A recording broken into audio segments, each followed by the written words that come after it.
Welcome to சுடுதண்ணி. இன்றைக்கி நம்ம வீடியோவில் ரொம்ப ஈஸியான ஒரு கோல்ட் காஃபி ரெசிபி தான் பார்க்க போகிறோம். இது நம்ம அப்படியே கடைகளில் வாங்கி குடிக்கிற மாதிரி அந்த ஃபோமியான கோல்ட் காஃபி எப்படி பண்ணுறதுன்னு பார்க்கலாம். இதோட இன்க்ரீடியன்ஸை நான் டிஸ்கிரிப்ஷன் பாக்ஸில் கொடுக்குறேன். இப்போ வாங்க சேர்ந்து சமைக்கலாம். ஃபர்ஸ்ட் இதுக்கு இந்த மாதிரி ஒரு பிளேட் இல்லாட்டி பெரிய சைஸ் பவுல் எடுத்துக்கலாம். இதில் 1 ஸ்பூன் இன்ஸ்டன்ட் காஃபி பவுடர் சேர்த்துக்கிறேன். அதோட 2 ஸ்பூன் சுகர் சேர்த்துக்கலாம். கோல்ட் காஃபியில் சுகர் கொஞ்சம் அதிகமாக இருந்தால் தான் நல்லாயிருக்கும். கூடவே கொஞ்சமாக தண்ணி சேர்த்து இந்த மிக்சரை அப்படியே நம்ம ஃபோமியாக ரெடி பண்ண போகிறோம். அதுக்கு ஒரு டீ ஃபில்டர் வச்சுட்டு நல்லா இதை மிக்ஸ் பண்ணிக்கலாம். விஸ்க் பண்ணுற மாதிரி இதை பண்ணும்போது கொஞ்சம் நேரத்தில் அது நல்லா ஃப்ராத்தியாக அந்த மாதிரி வர ஆரம்பிக்கும். ஒரு 7 to 8 மினிட்ஸ் நம்ம பண்ணும்போது நல்லா அது ஃபோம் மாதிரி வர ஆரம்பிச்சிடும். இதை நான் ஃபாஸ்ட் ஃபார்வர்ட் பண்ணி காமிச்சிருக்கேன். ஆனால் இதை நான் பண்ணுறதுக்கு 7 to 8 மினிட்ஸ் ஆச்சு. இது பண்ணுறது ரொம்ப கஷ்டமாக இருக்காது.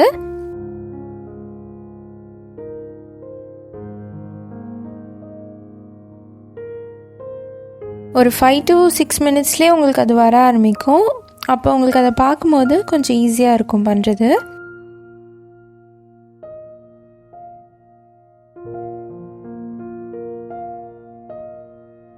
பாருங்கள் எப்படி நுரைச்சி வருதுன்ட்டு. இது மாதிரி க்ரீமியாக வரணும். கலரும் நல்லா சேஞ்ச் ஆகிருக்கணும். நீங்கள் மிக்ஸ் பண்ணிகிட்ருக்கும் போதே உங்களுக்கு அந்த டிஃப்ரென்ஸ் தெரியும். இப்போ அது ரெடியாக இருக்குது. அடுத்து ஒரு கிளாஸில் நம்ம ஐஸ் க்யூப் சேர்த்துக்கலாம். இதில் நம்ம பண்ணி வச்சுருக்க அந்த காஃபி மிக்ஸை சேர்த்துடலாம். கூடவே கொஞ்சம் சில் பண்ண பால் சேர்த்துக்கிறேன். மேலே கொஞ்சம் அது ஃபோமியாக இருக்கிறதுக்காக கொஞ்சம் திருப்பி அந்த மிக்ஸ் சேர்த்துக்கிறேன். அதோட கொஞ்சமாக ஐஸ்கிரீம் வச்சுக்கிறேன். அவ்வளோதான், நம்மளோட கோல்ட் காஃபி சூப்பராக ரெடி ஆகிடுச்சு. காஃபி லவர்ஸ்க்கு இந்த ரெசிபி ரொம்ப ரொம்ப பிடிக்கும். நீங்கள் கண்டிப்பாக இதே மெத்தடில் ட்ரை பண்ணி பாருங்கள். ரொம்பவே ஈஸியாக இருக்கும்.